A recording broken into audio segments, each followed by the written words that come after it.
Yahdillahu linurihi mayyasha. Aku akan menunjukkan kepada cahayaku siapa yang aku kehendaki. Dan siapa yang akan dikehendaki oleh Allah? Yang punya kehendak. Ya, kalau saya ditanya, bagaimana caranya bermakrifat? Allah udah bilang kok di Quran surat Al-Ankabut ayat 5. Man kana yarju liqa Allah fa inna ajalallahu la'aj. Barang siapa yang berharap berjumpa dengan Allah, maka waktu yang dijanjikan itu pasti datang. Para rasul, para nabi mengawali proses beragama mereka itu dengan ini. Dengan ini. Ya, Nabi Muhammad juga kan baru sholat setelah Isra Mi'raj. Nabi Ibrahim juga baru sholat setelah beliau melakukan pencarian. Diabadikan dalam Quran surat Al-An'am. Sampai beliau mengalami wa anna awalul muslimin. Nabi Musa juga melakukan pencarian. Lalu beliau juga melaksanakan sholat setelah beliau mengalami proses peningkatan kesadaran. Sampai Allah bertajali di kesadarannya Musa. Banyak sekali peristiwa-peristiwa yang dapat kita pelajari dari para leluhur kita. Jadi sebetulnya ya Nabi Muhammad sendiri yang mengatakan awaluddin ma'rifatullah. Awalnya agama mengenal Tuhan. Karena apa? Sholat itu kan mengingat Allah. Bagaimana kita bisa mengingat sesuatu yang kita tidak tahu? Nah sekarang ya dimulai yang tadi kelelahan. Akibatnya apa? Sholat hanya menggugurkan kewajiban. Akibatnya sholat itu menjadi suatu rutinitas yang dipaksakan. Padahal dalam agama ada kata-kata la ikraha fiddin. Tidak ada paksaan dalam agama. Nah, tidak ada paksaan dalam agama berarti gimana caranya supaya kita tidak merasa terpaksa. Berarti harus punya pengetahuan. Harus punya pengetahuan. Nah, makanya pengetahuan itulah yang akan mengantarkan kita pada rasa. Jadi kalau kita ya tidak bisa merasakan enaknya makanan, coba Pak Wawan, tidak merasakan enaknya makanan, dipaksa juga tidak bisa makan, paling muntah. Dan baru kita bisa merasakan, baru bisa ada keinginan makan kalau sudah merasakan bahwa makanan itu enak. Siapa sih yang tidak tahu rendang Padang enaknya kayak apa? Makanan terenak di dunia. Ya kan? Coba.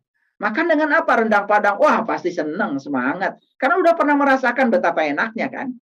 Jadi sangat masuk akal kalau kita tidak tertarik melakukan itu, karena kita juga tidak merasakan apa-apa. Disitulah pentingnya kita belajar ilmunya. Kenapa saya kok tidak malas sekali sholat? Ya karena kita juga tidak merasakan enaknya sholat. Dan yang luar biasa, kita tidak berusaha mencari ilmunya. Lalu malah kita jadi putus asa. Sebenarnya yang bisa sholat khusyuk katanya cuma para nabi, para rasul. Masa iya? Masa iya? Kan para nabi, para rasul itu cuma teladan saja. Contoh, kalau kita ngikutin ya petunjuknya beliau-beliau itu kan sebenarnya kita juga bisa merasakan yang beliau rasakan. Itu. Jadi sekarang kalau saya ditanya, gimana? Dari mana kita mulai? Dari mengenal jati diri kita. Siapa jati diri kita? Bukankah Allah mengatakan di Quran tadi, ketika aku sudah selesai menciptakan tubuhmu, aku tiupkan ruhku. Itulah diri sejati kita. Ruhku itu bagian dari dirinya Tuhan yang ada dalam diri kita. Itu kita kenali, maka siapa yang kenal dirinya, maka dia kenal Tuhannya. Kalau sudah kenal itu, semuanya akan beres, Pak Wawan. Banyak sekali anak muda yang belajar di tempat saya sekarang. Bahkan dulunya tidak sholat, mohon maaf. Dan mereka mengatakan, kok saya sekarang rindu untuk sholat gitu loh. Kenapa? Karena dia merasakan nikmatnya sholat. Bahkan merasakan kebahagiaan ketika dia bisa sholat yang sesungguhnya. Makanya yang tadi juga kan dikatakan di ayat Quran, Innal insana khuliqa halu'a, idam masahu saru zazu'a, wa idam masahu khairul manu'a, illal musallin. Orang yang sudah benar sholatnya, bahkan dia itu tidak benci kepada yang dia tidak suka, dia juga tidak serakah pada yang dia suka. Sampai di titik itu. Nah, kita tuh harus bisa mengukur. Kenapa saya sudah sholat, kok saya tidak mengalami yang diceritakan Quran? Kan harus ada yang koreksi. Itu yang menyebabkan kita jadi lelah. Karena kita terus terjebak oleh rutinitas tanpa ada kepuasan. Sekarang bagaimana mengubah rutinitas menjadi kepuasan? Itu kuncinya. Disitulah kita harus belajar kepada orang yang tahu.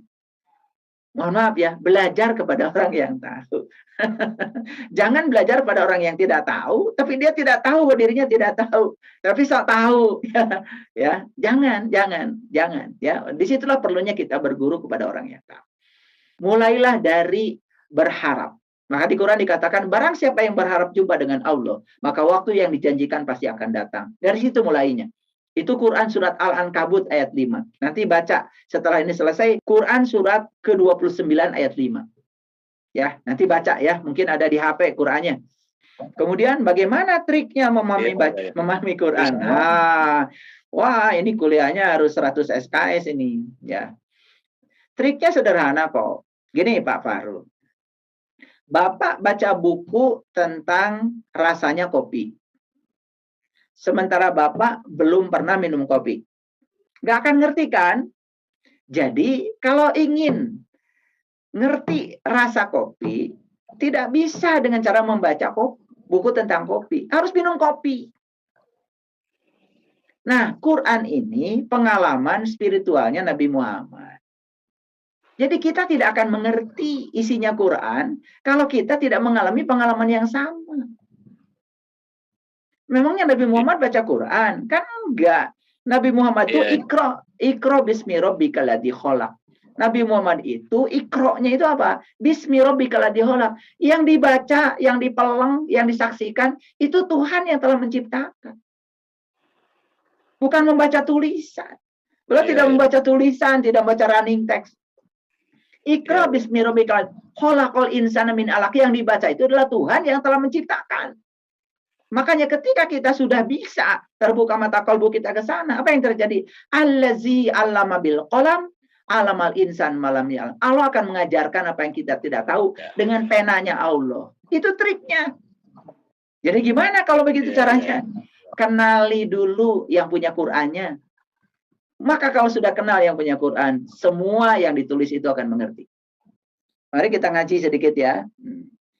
Nabi Muhammad itu bercerita tentang Sidratil Muntaha. Itu diabadikan di Quran surat An-Najm ya, Pak Surandi.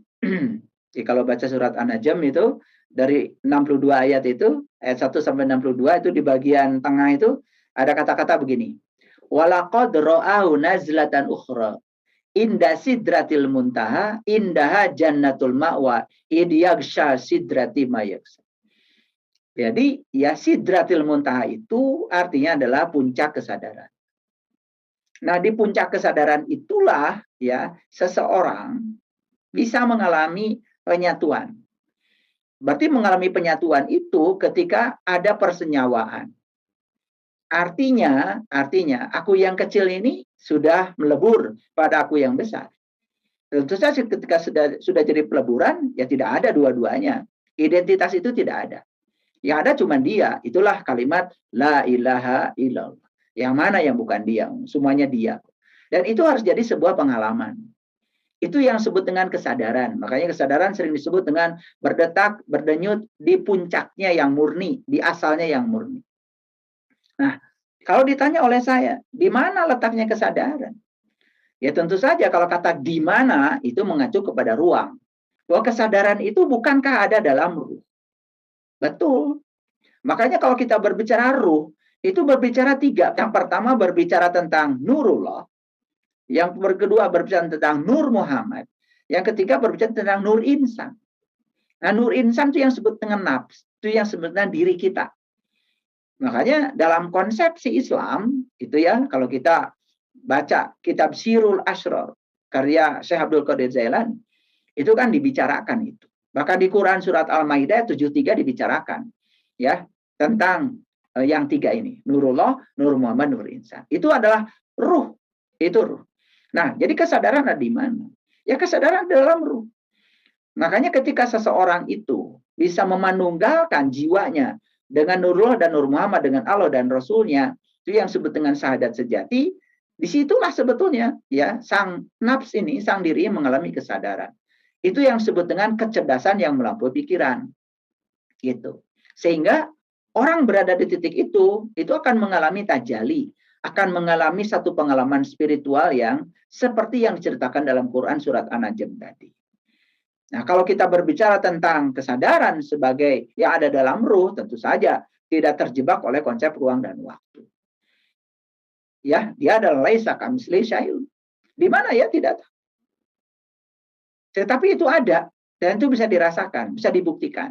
Nah, disitulah kita pentingnya ya menyelam, meniti ke dalam diri supaya kita sampai di titik itu. Seperti yang dialami oleh para leluhur kita, termasuk Nabi Muhammad di Quran surat An-Najm kan diabadikan ya, pengalaman kesadaran tertingginya ya, sampai beliau itu mencapai jannah itu ya, gitu. Itu yang kedua. Kemudian yang ketiga, kalau di Quran ada kata-kata ditiupkan, ya tentu saja ditiupkan bukan seperti itu, ya kan? Ini kan sebetulnya bahasa pemahaman, bahasa getaran-getaran ilahi yang sudah dikonversi menjadi bahasa lisan. Itu hati-hati ya. Tadi saya berbicara dalam bahasa lisan supaya gampang dipahami. Tapi karena Pak Surandi mengajak ke dalam bahasa non-lisan, bahasa hakikat, tentu saja memahami bahasa hakikat tidak seperti dalam bahasa lisan. Itu hanya sebagai simulasi saja, proses edukasi supaya gampang dijelaskan. Karena intinya Quran juga dulu cuma getaran-getaran ilahi, sebenarnya bukan kata-kata. Menjadi kata-kata ketika getaran ilahi itu sudah berwujud pemahaman yang ingin ditransformasi. Ketika ditransformasi otomatis harus menggunakan kata-kata, harus menggunakan bahasa. Jadi ya, kalau tadi ada yang ditiupkan, ada yang meniupkan. Berarti yang ditiupkan itu adanya di dalam, yang meniupkan ada yang di luar. Seakan-akan yang ditiupkan dengan meniupkan itu suatu yang berbeda.